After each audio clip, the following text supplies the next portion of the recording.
నమస్తే, నేను సిరిగొడు. తెలంగాణలో అయితే రేవంత్ రెడ్డి సర్కార్ వచ్చి 15 నెలలు వస్తున్నా కూడా ఇప్పటికైతే మంత్రివర్గ విస్తరణ కాలేదు. ఇప్పుడు మన తెలంగాణలో అయితే 6 స్థానాలు అయితే ఖాళీ ఉన్నాయి. అందులో 4 అయితే భర్తీ చేయాలనుకుంటారు.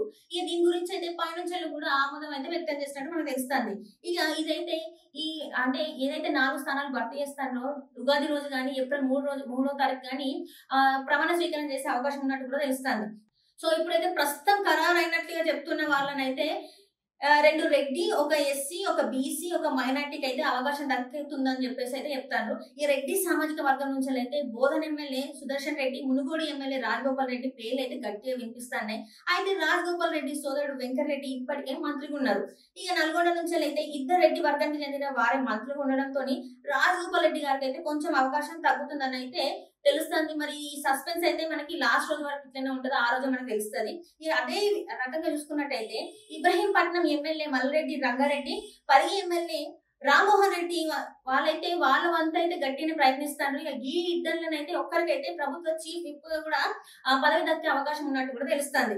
ఇక అట్లనే చూసుకున్నట్టయితే ఎస్సీ మాల సామాజిక వర్గానికి చెందిన గడ్డ వివేక్ దాదాపు ఖరారైనట్టు కూడా తెలుస్తుంది. ఇక బీసీ నుంచి అయితే ఉమ్మడి మహబూబ్ నగర్ జిల్లాకి చెందిన వాకిటి శ్రీహరి పేరు కూడా ఖరారైనట్లయితే మరి సమాచారం అవుతుంది. కానీ మున్నూరు కాపు వర్గానికి అవకాశం ఇవ్వాల్సి వస్తే మాత్రం అది శ్రీనివాస్ కి అయితే ఛాన్స్ దక్కే అవకాశం ఉందని తెలుస్తుంది. ఇక ముస్లిం సామాజిక వర్గానికి సంబంధించి మంత్రివర్గంలోకి తీసుకోవాలంటే ఎమ్మెల్సీ అమీర్ అలీఖాన్ మాత్రమే, అంటే ఆయన పేరు మాత్రమే వినిపిస్తుంది.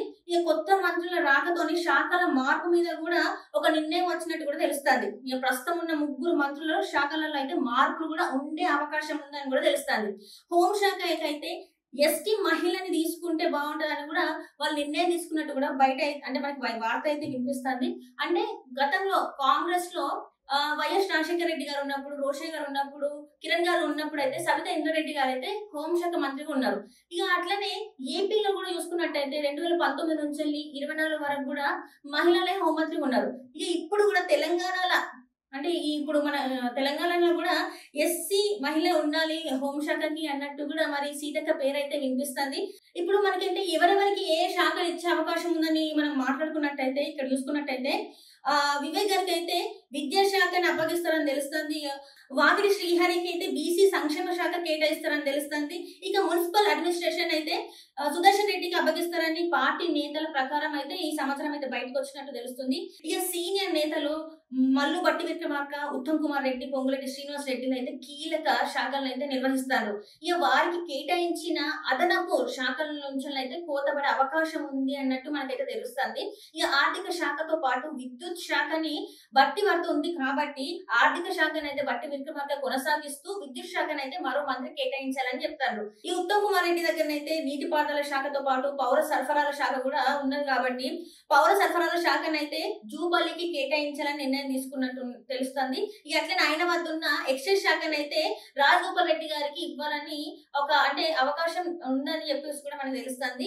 ఇక పొంగులేటి శ్రీనివాస్ రెడ్డి దగ్గర రెవెన్యూతో పాటు గృహ నిర్మాణ సమాచార శాఖ నిర్వహిస్తున్నారు కాబట్టి పొంగులేటి వద్ద ఉన్న 3 పోర్ట్ఫోలియోల సమాచార శాఖను తప్పించి మరొకరికి ఇచ్చే అవకాశం ఉందని కూడా తెలుస్తుంది. ఇక ఇదే సమయంలో డిప్యూటీ స్పీకర్ పదవి ఎస్టీలకు దక్కనుందని కూడా తెలుస్తుంది. ఇక చీఫ్ విప్ పదవుల పైన కూడా కసరత్తులు అయితే జరుగుతున్నాయట. ఇక పిసిసి కార్యవర్గం నామినేటెడ్ పోస్టుల పైన కూడా ఒక కీలక నిర్ణయం తీసుకునే అవకాశం ఉందని తెలుస్తుంది. ఇక దీంతో ఎవరెవరికి ఏ పదవి దక్కుతుందనే టెన్షన్ అయితే నేతలు అయితే ఇప్పుడు కనబడుతుంది. ఇక మొత్తానికి అయితే మనకి ఉగాది రోజు కానీ లేకపోతే ఏప్రిల్ 3వ తారీఖు కానీ మనకైతే తెలిసే అవకాశం ఉంది. Thank you.